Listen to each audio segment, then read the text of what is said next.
தமிழ் தேசிய உறவுகள் அனைவருக்கும் வணக்கம். சீமானுடன் இணைந்து 234 தொகுதிகளிலும் பணியாற்ற தயாராக உள்ளோம் என இணைந்த இயக்கங்கள் குறித்து இந்த காணொளியில் நம்ம விரிவாக பார்க்க இருக்கோம்.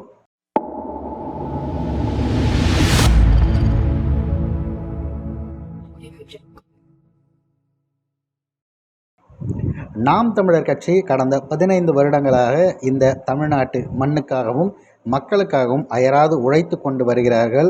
1.1 இப்போது அங்கீகரிக்கப்பட்ட கட்சியாக 8.22% தாண்டி இப்போ முதல் முறையாக பார்த்திங்கன்னா நிரந்தர சின்னத்தோட களம் காண தயாராக இருக்காங்க. எந்த ஒரு கட்சியும் இதுவரைக்கும் கூட்டணி பேரத்தையே முழுவாக பேசி முடிக்காத இந்த நேரத்தில் நாம் தமிழர் கட்சி 234 தொகுதிகளுக்கும் வேட்பாளர்களை அறிவிச்சிருக்காங்க. புதுச்சேரியிலும் சேர்த்து இந்த விடயத்தையும் செய்து முடித்திருக்காங்கங்கிறது மிகப்பெரிய சிறப்பு. யாரிடமும் கூட்டணி தயவோட காத்தில்லாத ஒரு கட்சி அப்படின்னா அது நாம் தமிழர் கட்சி தான். இது இப்பொழுது கிடையாதுங்க. தொடர்ச்சியாக அவங்க கட்சி ஆரம்பிக்கும் போது சொன்னாங்க. சில வருடங்களுக்கு பிறகு அவங்க தேர்தல் அரசியலில் குதித்து பயணிக்க ஆரம்பித்தாங்க. அதிலிருந்து இப்போ வரைக்கும் எந்த ஒரு தேர்தலையும் விடாமல் அனைத்து தேர்தலுமே மக்கள் எங்களை அங்கீகரிப்பார்கள் அப்படின்னு சொல்லி அவங்க போட்டி போட்டுட்ருக்காங்க.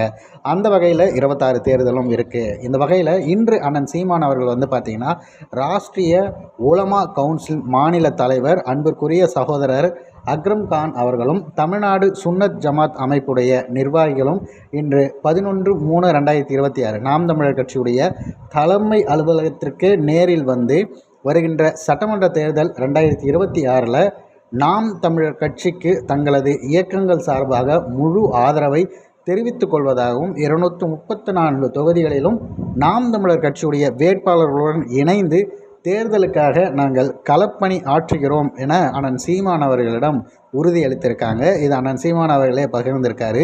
இந்த செய்தியை எந்த ஊடகங்களும் பதிவு செய்யலை அப்படிங்கிறது முக்கியமான விடயம்.